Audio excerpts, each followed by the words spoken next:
नमस्कार दोस्तों, मैं आनंद सर आपका एक बार फिर से मैथमेटिका के YouTube चैनल पर स्वागत करता हूं।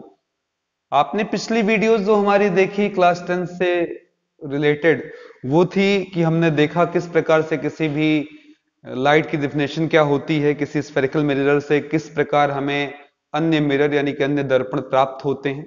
ठीक है, इसके बाद हमने मिरर फॉर्मूला देखा, साइन कन्वेंशन देखा, चिन्ह परिपाटी देखी और उसके बाद उस पर न्यूमेरिकल प्रॉब्लम्स लगाएं जो एनसीईआरटी में दिए गए हैं। आज की हमारी टॉपिक नया टॉपिक बिल्कुल है, इसी से रिलेटेड लाइट से ही संबंधित, जिसमें हमारा आज की चर्चा का विषय है रिफ्रैक्शन। ठीक है, क्या चर्चा का विषय है? रिफ्रैक्शन यानी कि परावर्तन, सॉरी अपवर्तन। अपवर्तन ये हमारी हेडिंग है। जो मेरा कोई नया मित्र हो उसे एक बार मैं फिर से बता दूं कि मैं यहां पर लेक्चर दोनों ही मोड में बताता चलता हूं साथ साथ, ताकि यूपी बोर्ड हो या सीबीएसई बोर्ड हो या कोई अन्य बोर्ड हो, आपको समस्या ना हो। दो ही मोड होता है, इंग्लिश पढ़ना या तो फिलहाल हिंदी पढ़ना। उड़िया वगैरह पढ़ा पाना या तमिल में पढ़ा पाना हमारे बस की तो बात है नहीं मित्रों। ठीक है, तो अपवर्तन हम आज पढ़ेंगे। ठीक है, क्या है अपवर्तन, इसका प्रैक्टिकल लाइफ में कैसे है, इसका फॉर्मूलेज क्या है। दुख की बात यह है कि ये टॉपिक तो बहुत ही अच्छा है, लेकिन एनसीईआरटी में हमारे पास कोई न्यूमेरिकल प्रॉब्लम नहीं दिया है। और हम जो वीडियोस अपलोड कर रहे हैं वो 100% एनसीईआरटी बेस्ड प्रॉब्लम के लिए है, लेकिन इस टॉपिक में जरूर दो चार क्वेश्चन हम लोग इंपॉर्टेंट टाइप के लगाएंगे, जिन्हें आपका ये टॉपिक कवर हो जाए, क्योंकि इसके न्यूमेरिकल बहुत इंपॉर्टेंट होते हैं हमारे आगे के लिए। ठीक है, तो चलिए शुरू करते हैं, आज का उद्घाटन करते हैं अपवर्तन का। महिमा मंडन तो इसका काफी कुछ हो चुका है। पिछले क्लास में आपने पढ़ा है कि हमारे पास दो तरीके के मीडियम होते हैं, पिछले वीडियोस में आपने पढ़ा हुआ है। एक नॉन ट्रांसपेरेंट यानी कि अपारदर्शी। ठीक है, अपारदर्शी माध्यम है, यानी कि नॉन ट्रांसपेरेंट मीडियम आपके पास है, ट्रांसपेरेंट मीडियम आपके पास है। और दूसरा आपके पास कैसा मीडियम है? तो जवाब है ट्रांसपेरेंट मीडियम है। ठीक है, यानी कि पारदर्शी माध्यम है। ठीक है, तो अगर आपका प्रकाश किसी अपारदर्शी माध्यम से टकराता है, ठीक है, जैसे किसी बॉल को मैं उठाकर दीवार पर फेंकता हूं, दीवार एक अपारदर्शी है, तो लड़कर गेंद हमारे हाथ में आती है, वापस लौट आती है, वैसे ही लाइट भी अपने रास्ते अपने मीडियम में वापस लौट आता है। उसकी ये घटना जो है, ये जो आपकी इवेंट हो रही है, उसको मैं बता चुका, क्या बोला जाता है? रिफ्लेक्शन यानी कि परावर्तन। आपने ना पढ़ा हो तो जरूर उसको पढ़ लें, ये घटना हमारी पूरी कंप्लीट हो चुकी है। रिफ्लेक्शन और मिरर, रिफ्लेक्शन पर बेस्ड मिरर और रिफ्रैक्शन पर बेस्ड हमारा लेंस का टॉपिक है, तो इसलिए ये हमें लेंस की तरफ ले जाएगा। ठीक है, दूसरा वाला अगला, पारदर्शी माध्यम हो, वही प्रकाश आकर किसी ऐसे तल से टकराए जो पारदर्शी हो, जैसे यहां पानी हो, जैसे यहां ग्लास हो। ठीक है, यानी कि वाटर हो, ग्लास हो, ऐसा कुछ भी हो, तो वो अगर यहां आकर टकराता है तो क्या ये लड़कर वापस लौट जाएगा? शायद कुछ परसेंट जरूर लड़कर लौटे, लेकिन ज्यादातर आपका लाइट जो होगा वो अंदर की तरफ इंटर कर जाएगा। ठीक है, और उस स्थिति में जो इवेंट होगा वो हमारा क्या कहलाएगा? रिफ्रैक्शन। लेकिन देखा ये गया, ये लाइट को जाना चाहिए सीधा, हमने पहला ही रूल पढ़ा है कि light always travel in straight line, प्रकाश किरणें हमेशा सीधे सीधे चलती। ठीक है, पर यहां पर होता क्या है, जब ये अंदर आता है तो ऐसा देखा गया है, इसे जाना तो चाहिए था बिल्कुल ऐसे सीधे सीधे, ठीक है, जो मैंने रास्ता बनाया ये होना चाहिए था, पर ऐसा होता नहीं है। इसकी वजह ये कौन सा रास्ता ले लेता? दूसरा, ये बेंड कर जाता है। अगर मैं बोलूं तो ये बेंडिंग दो तरफ हो सकती है, अभी चर्चा में आएंगे हम, तो इधर भी हो सकता है और इधर भी हो सकता है बेंडिंग, लेकिन बेंडिंग होती जरूर है। यही बेंडिंग ऑफ लाइट यानी कि अपने रास्ते से भटकना, डेविएशन फ्रॉम इट्स पाथ, क्या कहलाता? हमारा रिफ्रैक्शन कहलाता है। फिर से सुन लीजिएगा, इस तरीके से अपने रास्ते से भटकना ही क्या कहलाता है? रिफ्रैक्शन कहलाता है। मैं अगर डेफिनेशन बोलूं तो when a light, when a light रे passes from one medium to another medium, one medium to another medium, ठीक है, it deviates, it deviates from its path, from its path. This phenomena is called, this phenomena is called refraction. ठीक है, this phenomena is called refraction. जब कोई प्रकाश किरण एक माध्यम से दूसरे माध्यम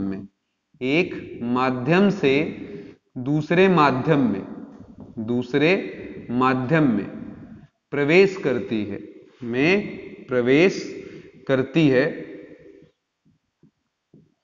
तो अपने मार्ग से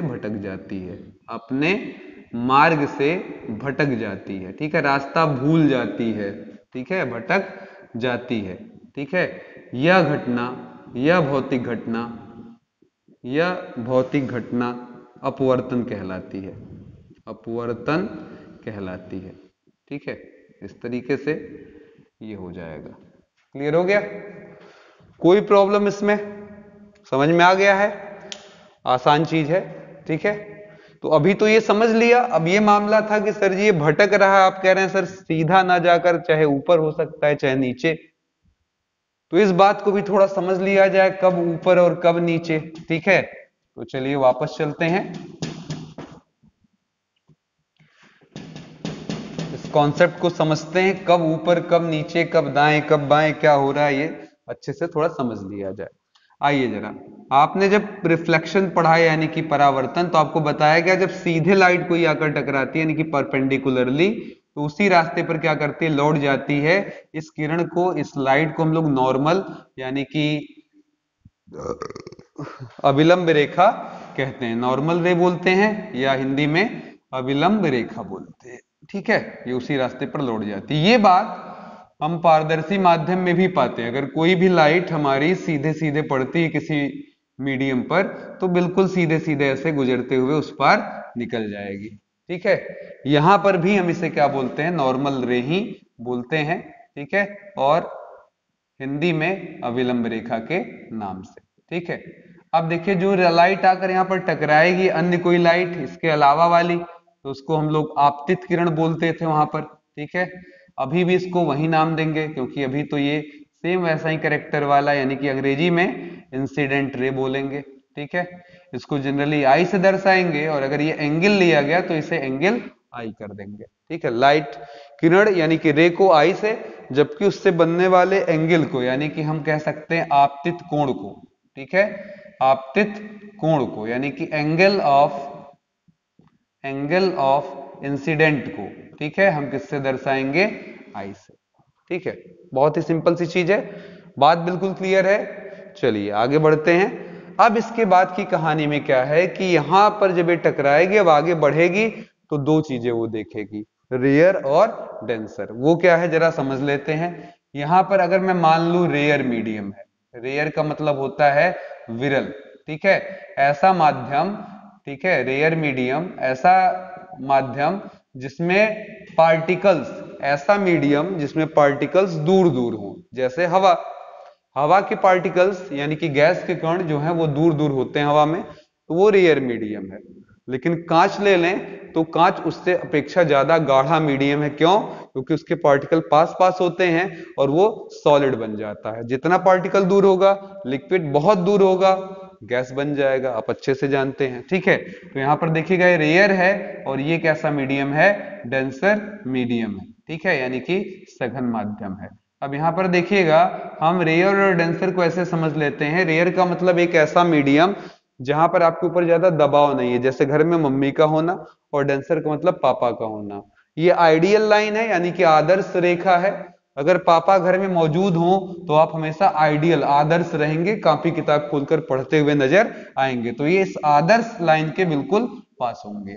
तो अगर आप डेंसर मीडियम में एंटर करते हैं तो ये लाइट रे हमेशा नॉर्मल के क्लोज होती है, ठीक है, हमेशा याद रखिए। इन डेंसर मीडियम, बहुत ही इंपॉर्टेंट लॉजिक बोल रहा हूं, इन डेंसर मीडियम, ठीक है, यानी कि सघन माध्यम में, in denser medium light ray is always closed to normal, normal के बिल्कुल क्या होगी, पास होगी, ठीक है। सिंपल सा इंग्लिश है, केवल समझाने के लिए है, अच्छे से समझिएगा। सघन माध्यम में जो किरण इंटर करती है वो हमेशा नॉर्मल के बिल्कुल पास होती है, ठीक है। कहे सर जी चलिए जरा उल्टा कर लेते हैं, ऊपर बोल देते हैं कि ऊपर का मीडियम जो था थोड़ा डेंसर था और नीचे वाला हमारा रेयर था। तो ऊपर डेंसर था नीचे रेयर था, यानी कि ऊपर पापा थे और नीचे क्या थी, मम्मी थी। ठीक है, अब बताइएगा जरा, ऊपर से ये जो लाइट आएगा वो बिल्कुल ऐसे चपट कर आएगा, मतलब पास में आएगा, नॉर्मल लाइन के पास में आएगा जो इंसिडेंट लाइन होगा आपका। लेकिन जब वो नीचे पहुंचेगा तो देख रहा है कि अब घर में कौन आ गई, मम्मी है। और मम्मी थोड़ी दो चार बात चिल्ला लेंगी कि पापा ही है तो ऐसा हो जाई, होश हो जाई, मान नाई बा, दुष्ट हो गया वह, चंडाल हो गया वगैरह वगैरह। लेकिन आप अपनी बदमाशियों से बाज नहीं आएंगे, तो ये लाइट रे हमारी थोड़ी एक्सपेंड कर जाएगी। ठीक है, वहां पर आप इस एंगल को देखिएगा, इस लाइन को आप वहां पर क्या बोलते थे, याद करिएगा, वहां पर हम बोलते थे अपवर्तित किरण, याद आ रहा है, वहां पर सॉरी परावर्तित किरण, यहां पर क्या बोलेंगे इसे, अपवर्तित किरण। ठीक है, घटना के हिसाब से, या अंग्रेजी में क्या बोलेंगे, तो बोलेंगे refracted light, reflected ray sorry. ठीक है, किससे दर्शा लें, स्मॉल आर से। इस एंगल को किससे दर्शा दें, तो हमेशा की तरह एंगल आर से। समझ में आ रहा है, कोई दिक्कत, सेम वैसा ही पैटर्न। तो समझ में आ गया पापा मम्मी कॉन्सेप्ट से कि डेंसर में हमेशा जो लाइट रेज होती हैं वो नॉर्मल के पास, जबकि रेयर में नॉर्मल से अवे। ठीक है, इस कॉन्सेप्ट से आप किसी भी डायग्राम को आराम से बना ले जाएंगे रिफ्रैक्शन से संबंधित। तो उम्मीद करता हूं कॉन्सेप्ट समझ में आ गया, चीजें समझ में आ गई। अब देखिए एक प्रैक्टिकल एग्जांपल में पहले दिखा दूं, फिर आगे बढ़ता हूं। ठीक है, क्योंकि हमारे एनसीईआरटी में आभासी गहराई वास्तविक गहराई एक हेडिंग इसमें आता है।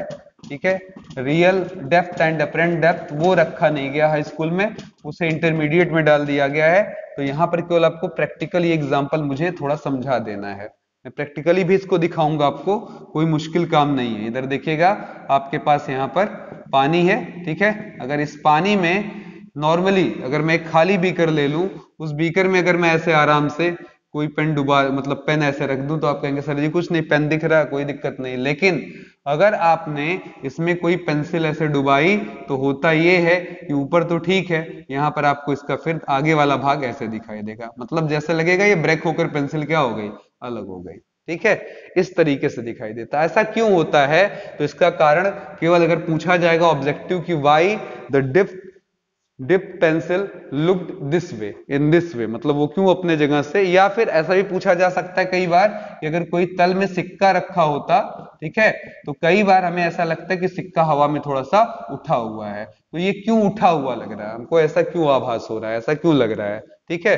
तो इसका कारण क्या है, हमारा रिफ्रैक्शन। अभी मैं दिखा रहा हूं आपको प्रैक्टिकली, आप देखिएगा, ये आपका सामान्य स्थिति में रखा हुआ पेन है, आपको आराम से दिख रहा है। लेकिन अब अगर मैं इसमें डाल दूं तो आप देख सकते हैं इसकी स्थिति क्या नजर आ रही होगी आपको, ये वाला भाग कुछ अजीब सा दिख रहा होगा, उस तरफ भागा हुआ। ठीक है, मैं थोड़ा ऊपर कर लेता हूं, अब आपको साफ और नजर आएगा, देख रहे हैं, क्लियर हो रहा है, विजन तिरछी दिख रही है। ऊपर का देखिएगा, ऊपर एकदम स्ट्रेट है इस पोर्शन में, और उस पोर्शन में आपको उस तरफ भागा, आपकी तरफ भागा हुआ थोड़ा सा, आपको पेन का जो नीचे का ढांचा थोड़ा सा ऊपर की तरफ उठा हुआ प्रतीत हो रहा होगा, है ना। ठीक है, तो ये क्वेश्चन बनता है कि ऐसा क्यों हो रहा है, तो इसको मैं प्रैक्टिकली समझा दूं, एक मछली लेकर आपको अच्छी सी समझा दूं पहले, फिर उसके बाद पेन भी लेकर समझा लेंगे, या ये लेकर समझा लेंगे, कई सारे तरीके हैं समझाने के। चलिए, यहां पर मैंने एक मछली ले लिया जो यहां पर तैर रही थी। अब इससे अगर कोई प्रकाश किरण आएगी, यहां टकराएगी। ठीक है, अब ये बताइए जरा, टकराने के बाद क्या होगा, तो जवाब होगा सर ये टकराएगी और ऊपर आने पर क्या करेगी, फैल जाएगी, एक्सपेंड कर जाएगी, अवे हो जाएगी, क्योंकि इधर डेंसर है, डी है, और उधर क्या है, रेयर। अब इतना पकड़ा करिए, डेंसर रेयर, इधर सघन उधर विरल। तो अब ये अपने रास्ते से भटक गई, और प्रकाश किरण तो हमेशा सीधा सीधा इमेजिन करते हैं कि सीधा सीधा आ रहा होगा, तो यहां जो आदमी होगा, ठीक है, यहां जो आदमी होगा जो अपनी आंखों से इस मछली को देख रहा होगा, उसे मछली यहां के बजाय कहां नजर आएगी, इस जगह नजर आएगी, ये इमेजिनरी जगह, तो अपने जगह से कैसा दिखाई देगा, उठा हुआ। अभी भी ना समझे हूं, चलिए ये सिक्के वाले एग्जाम्पल और अच्छे से समझा देते हैं आपको। ये सिक्का है, ठीक है, इस सिक्के से दो लाइट आई है, मान लीजिए कि यहां पर आकर लड़ी हमारी, ठीक है, अब लड़ेगी तो ऑब्वियस है, यहां देखिए नॉर्मल हमने बना लिया, अभी अपने रास्ते से क्या करेगी, ऐसे फैल जाएगी, एक्सपेंड कर जाएगी। अब इस लाइट को अगर हम पीछे की तरफ एक्सपेंड कर कर बढ़ाएं, तो आप देखिएगा पीछे की तरफ एक्सपेंड करने पर यहां पर दोनों लाइट मिलेगी, और जहां मिलेगी वहीं पर सिक्के का एक इमेज हमको मिल जाएगा। ठीक है, तो ये आपका जो इमेज मिल रहा है ये वर्चुअल यानी कि काल्पनिक है।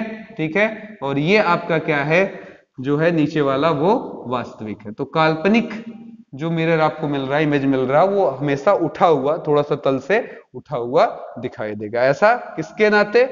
आंसर सिंपल है, रिफ्लेक्शन के नाते। ठीक है, तो उम्मीद करते हैं आपके समझ में आ गया होगा। ठीक है, अब जिस तरीके से आपने रिफ्लेक्शन के नियम पढ़े थे, लॉ ऑफ रिफ्लेक्शन, उसी तरीके से आपको अपवर्तन के भी नियम पढ़ने पड़ेंगे। तो यहां पर लॉ ऑफ रिफ्रैक्शन, ठीक है, यानी कि क्या लिखेंगे अगली हेडिंग अपनी हिंदी में? अपवर्तन के नियम। अपवर्तन के नियम, सारी चीजें मैंने वैसे समझा दी है, कोई मुश्किल काम नहीं है। पहला नियम वही पुराना है आपका। क्या नियम पुराना है?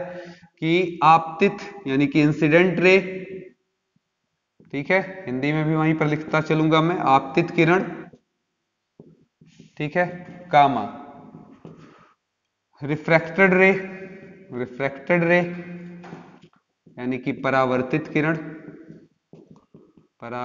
अपवर्तित, अपवर्तित किरण,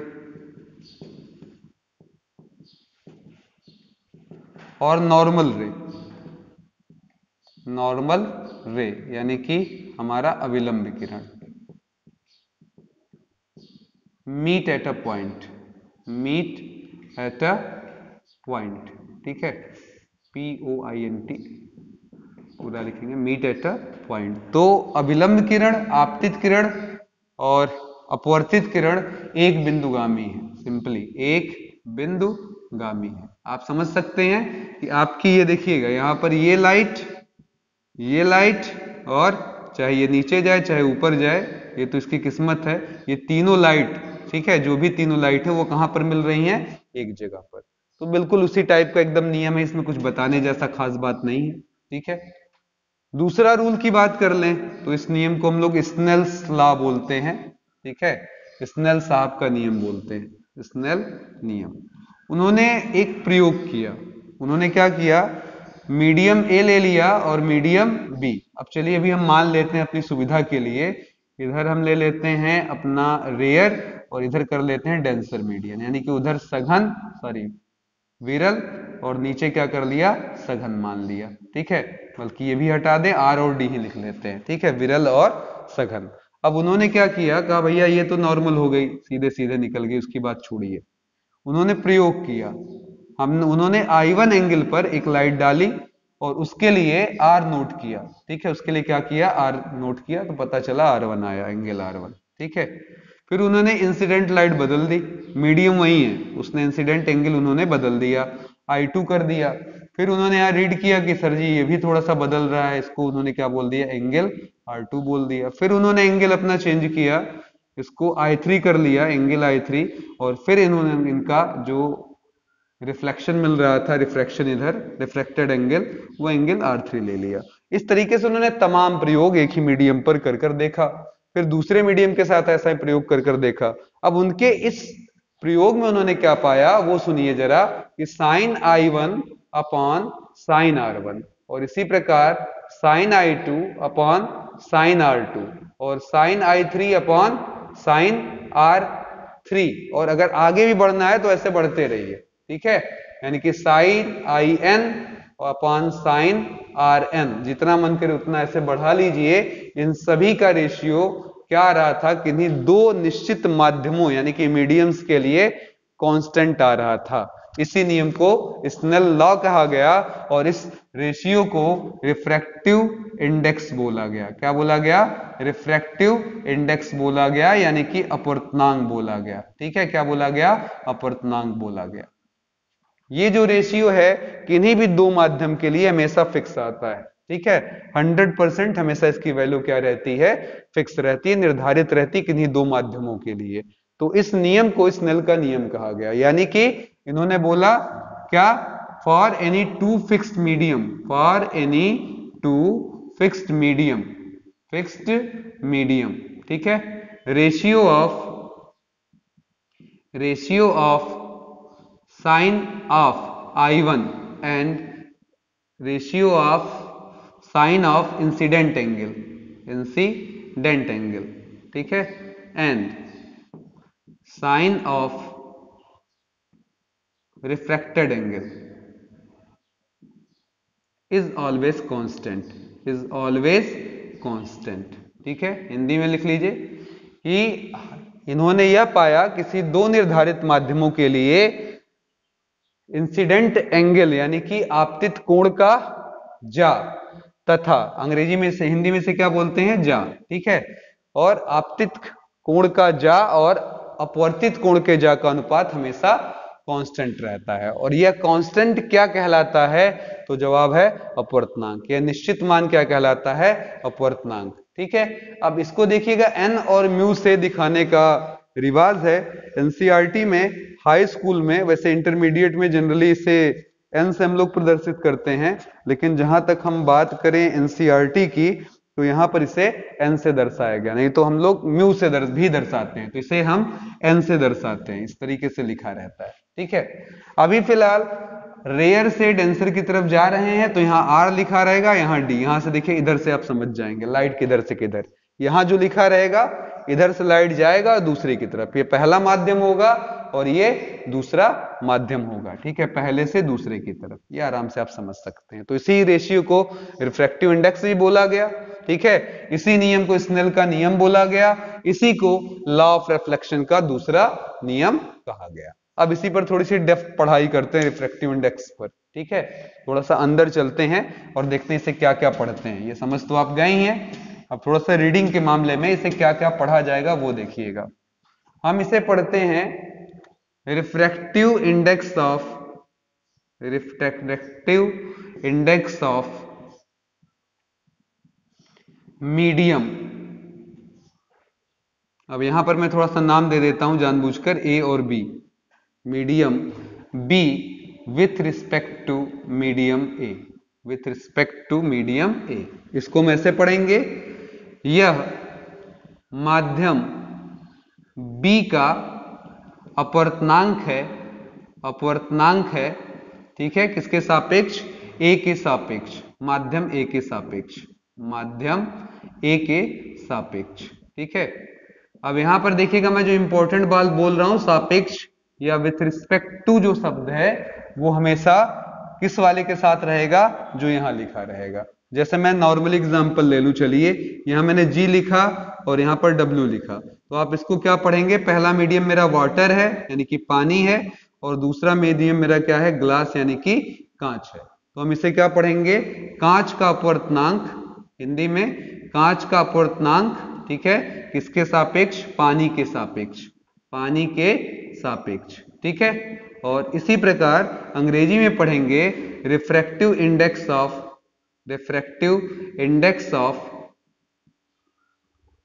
ग्लास। ठीक है, विथ रिस्पेक्ट टू वाटर। ठीक है, ऐसे पढ़ा जाएगा।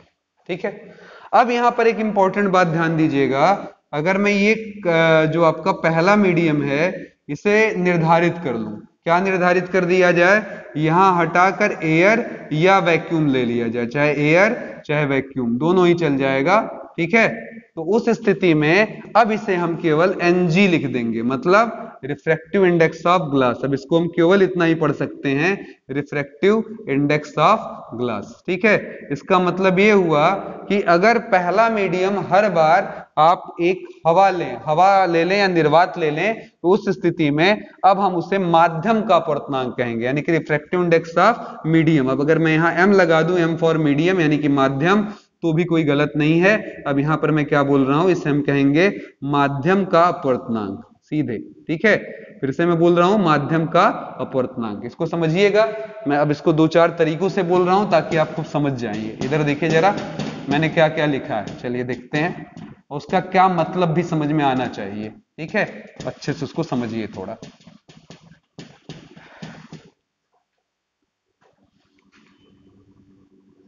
हमने एन लिखा, यहां डब्ल्यू लगा दिया, तो इसका मतलब हुआ पानी का अपवर्तनांक, पानी का अपवर्तनांक। अंग्रेजी में refractive index of water, refractive index of water.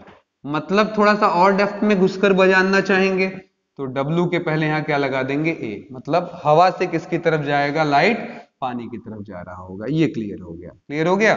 फिर इसी तरीके से अगर किसी ने एन डी लिख दिया, डी फॉर डायमंड, तो उसने बोला हीरे का अपवर्तनांक, हीरे का अपवर्तनांक।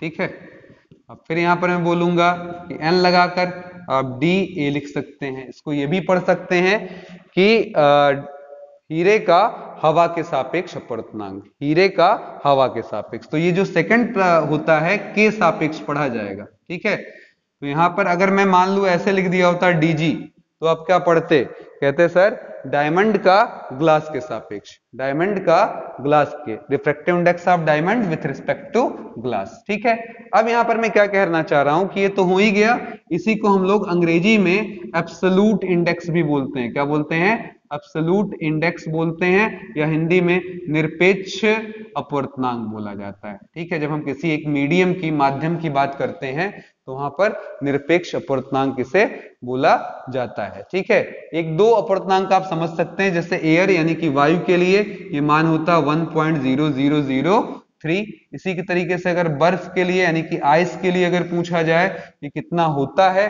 तो आइस के लिए 1.31। देखिए ये रटने वाली चीज नहीं है, सवालों में आपको दिया रहता है। इसी तरीके से अगर किसी ने क्राउन कांच का पूछ लिया, स्पेशली क्राउन कांच का पूछ लिया, ग्लास का पूछ लिया, तो 1 पॉइंट आपका होगा 52। ठीक है, ये इंडेक्स बनाकर आपको 2, 4, 10 मीडियम का आपको दिया हुआ है एनसीईआरटी में। ठीक है, तो उम्मीद करते हैं ये सेक्शन बड़े अच्छे से समझ में आ गया होगा। लेकिन अब हम कुछ और भी बोलने जा रहे हैं, उसको जरा समझ लीजिएगा। रिफ्रैक्टिव इंडेक्स का एक फॉर्मूला तो हम समझ गए, sine I by sine R, लेकिन उससे भी ज्यादा इंपॉर्टेंट फॉर्मूला देखिए दूसरा है। अगर हम एन ए बी लिखें तो आप समझ ही रहे हैं, refractive index of B with respect to A, यही पढ़ेंगे। लेकिन इसका एक फॉर्मूला और होता है, V A by B B. पहले माध्यम में प्रकाश की चाल, ठीक है, speed of light, speed of light in medium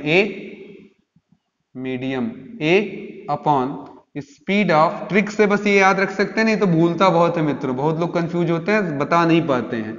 इसी के रिस्पेक्ट में बोला जाएगा और इसको देखकर ये पता चल जाता है ए से लाइट बी की तरफ जा रही है। ये अगले साल आपके लिए काफी इंपॉर्टेंट हो जाएगा, सेकेंड ईयर में जब आप जाएंगे, नहीं सॉरी 2 साल, क्योंकि दूसरे साल इसके ठीक 2 साल बाद आप ये चीज फिर पढ़ेंगे, स्पीड ऑफ लाइट इन, और तब आप आकर ये वीडियो फिर पलट कर देखेंगे, मेरी गारंटी भी है, क्योंकि लोग बड़ा वहां कंफ्यूज होते हैं, टीचर भी बहुत कंफ्यूज करते हैं।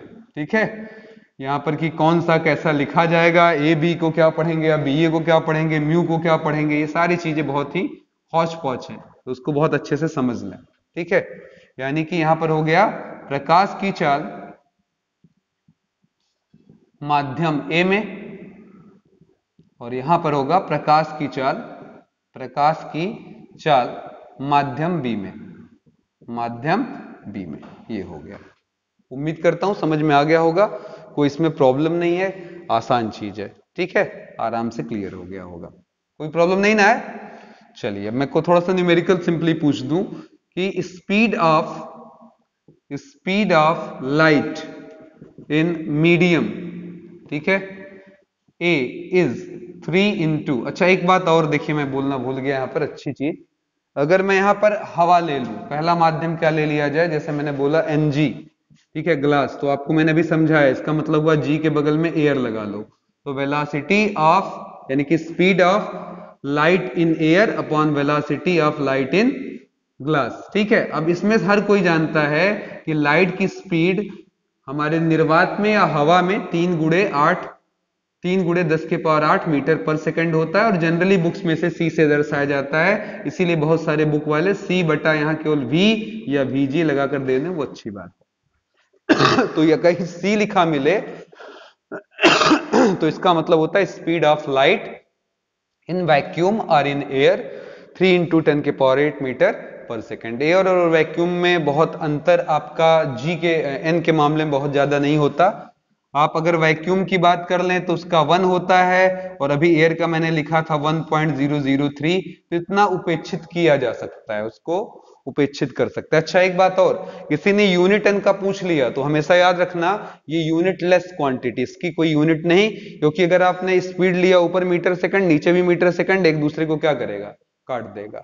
आप उधर साइन आई साइन आर निकालते हैं, आप जानते हैं साइन 30 साइन 60, इसका कोई यूनिट नहीं होता। तो ये यूनिटलेस क्वांटिटी है। तो उम्मीद करते हैं बातें समझ में आ गई होंगी। दो न्यूमेरिकल लगाना बनता है, ठीक है, इसको जरा समझिएगा। क्वेश्चन हमारे पास है, मैं शॉर्ट में लिख रहा हूं ताकि आप आराम से समझ जाएं। यहां पर मैंने ग्लास लगा दिया, यहां डायमंड लगा दिया। तो डायमंड का ग्लास के रिस्पेक्ट में, ठीक है, डायमंड का ग्लास के रिस्पेक्ट में रिफ्रैक्टिव इंडेक्स 1.5 है, और जबकि ग्लास के वाटर के रिस्पेक्ट में ग्लास का रिफ्रैक्टिव इंडेक्स जो है वो हमारा जो है वो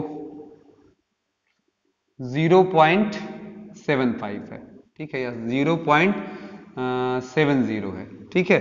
अब क्वेश्चन ये है कि देन आपसे पूछा जा रहा है एन डी डब्ल्यू क्या होगा, ठीक है, ये निकालना है।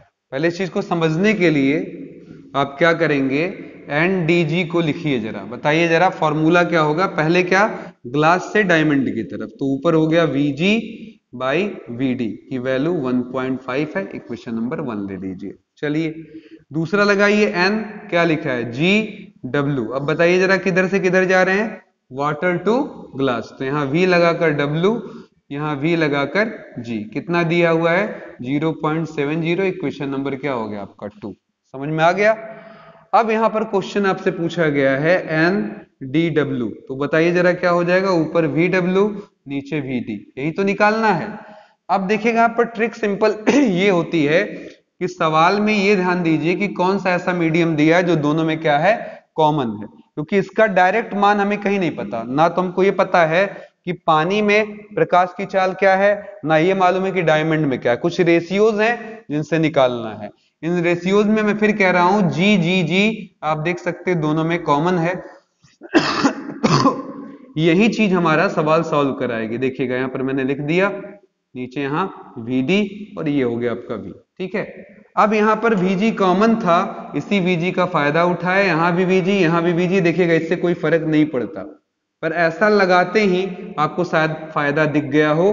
देखिए मैं दिखा रहा हूं, VG by VD, VG by VD कितना आ गया आपका, तो जवाब होगा सर इसका मान हो जाएगा 1.5। फिर आगे आते हैं इस तरफ, VW बाई VG, तो यहां पर देखिएगा VW बाई VG जब आप लेंगे तो यहां पर आपका VW बाई VG भी मिल जाएगा, कितना 0.70, मल्टीप्लाई कर देंगे, आंसर देंगे 15 सत्ते कितना हो जाएगा 105 के अंक पर 0.3, तो 1 2 3 आंसर आ गया 0.105, ठीक है। अब इसमें एक क्वेश्चन और अगला हमारा बन गया, velocity in medium A is 1.2 into 10 के पावर 8 मीटर पर सेकेंड, ठीक है, और velocity in medium 2 is 1.8 into 10 के पावर 8 मीटर पर सेकेंड। क्वेश्चन 2 है मेरे पास, NAB कितना आएगा, और क्वेश्चन है NBA क्या आएगा।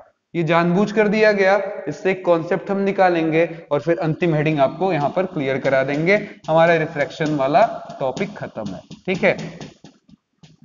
चलिए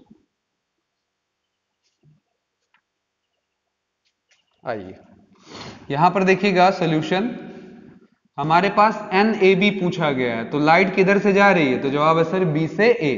तो पहले क्या लेंगे, speed of light in medium B upon speed of light in medium A। फिर आगे बढ़ते हैं, NBA लेंगे, फिर यहां से जाएंगे, कहेंगे speed of light in medium A upon speed of light in medium B, ठीक है।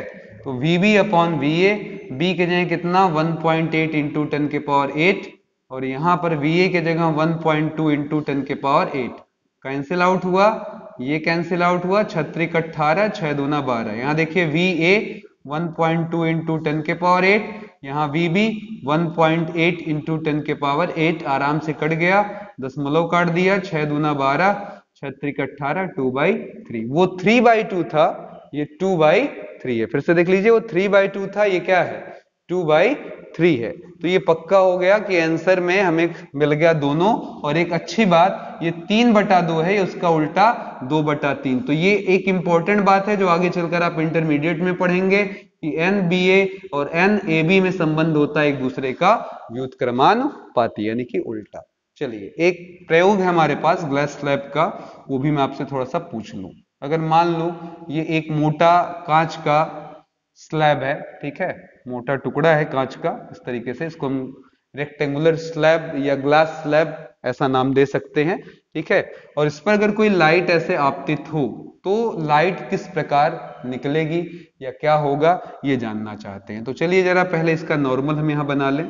अब आप समझ रहे हैं ये कैसा मीडियम है, रेयर। ये कैसा है, डेंसर, क्योंकि बीच में ग्लास आ गया और फिर यहाँ हवा आ रहा है तो फिर ये क्या हो जाएगा, रेयर, ठीक है। तो जरा बताइए पहले क्या होगा, हम रेयर से किधर आ रहे हैं, डेंसर, तो ये किरणें क्या करेंगी, थोड़ी सी नॉर्मल की तरफ आएंगी। अब यहाँ पर देखिए जब आकर यहाँ टकराएंगी तो यहाँ पर जब टकराएंगी तो अब ये बाहर इनको निकलना है। निकलने का मतलब ये क्या हुआ, ग्लास से कहाँ आएंगे, एयर में। ग्लास कैसा मीडियम है, डेंसर, और आपका जो हवा है वो कैसा है, एयर कैसा है, रेयर मीडियम। तो ये फिर लाइट क्या करेगी आपकी, एक्सपेंड किया हो जाएगी। अब अगर इसको मैं थोड़ा सा ऐसे एक्सपेंड कर जाएगी आपकी लाइट, ठीक है। अब अगर मैं थोड़ा सा, ये तो आपको डायग्राम दिखा दिया, अगर मैं इसको थोड़ा सा बढ़ा दूं ऐसे डॉटेड लाइन से, तो एक मजेदार बात जो आपको देखने के लिए मिलेगी वो क्या होगी कि both the lights are parallel. अगर ये सीधे सीधे निकली होती तो दोनों लाइट आपस में क्या होंगी, पैरेलल होंगी। बाकी पाथ कैसा बनेगा वो ट्रेस कर कर आपको दिखा दिया गया है, उस पर में कोई पीएचडी करनी नहीं है क्योंकि हमारा सिलेबस उसकी हमको इजाजत देता नहीं है, ठीक है। तो इसी के साथ मैं आनंद सर आपसे लेता हूं इजाजत। ये रही हमारी टॉपिक आज की, जिसका नाम था अपवर्तन। रिफ्रैक्शन हम पढ़ चुके हैं और रिफ्रैक्शन से संबंधित अगली टॉपिक हमारी है जो रिफ्रैक्शन की फिनोमिना पर डिपेंड करता है, वो है लेंस। वो अगले क्लास में हम लेकर आपके लिए आएंगे। छोटे मित्रों जरूर कमेंट करते रहिए, आपके कमेंट्स की इस बड़े भाई को बहुत आवश्यकता है, और साथ में अगर आप शेयर करेंगे तो वो तो आवश्यकता की आवश्यकता है, ठीक है, तो बहुत अच्छा रहेगा। बाकी अगर कोई शिकवा शिकायत है तो कमेंट बॉक्स में कमेंट करते रहिए, हम जरूर उसका समाधान करेंगे। आगे चलकर मैं बार बार कह रहा हूं कि एनसीईआरटी कवर होने के बाद इस पर विधिवत, यानी कि मैं ओवर क्वेश्चंस के साथ भी कुछ वीडियोस बनाऊंगा, जिसमें एक एक टॉपिक पर हम 20-20, 30-30 सवाल लगाएंगे, क्योंकि अभी हमारा टारगेट केवल एनसीईआरटी है पहले, कि हम टोटली एनसीईआरटी कवर कर ले जाएं। तो धन्यवाद हमें देखने के लिए, ऐसे ही आपकी प्यार मोहब्बत मिलती रही, और इसी के साथ मैं इजाजत भी लूंगा कि आप अपना प्रेम बरकरार रखिएगा। धन्यवाद।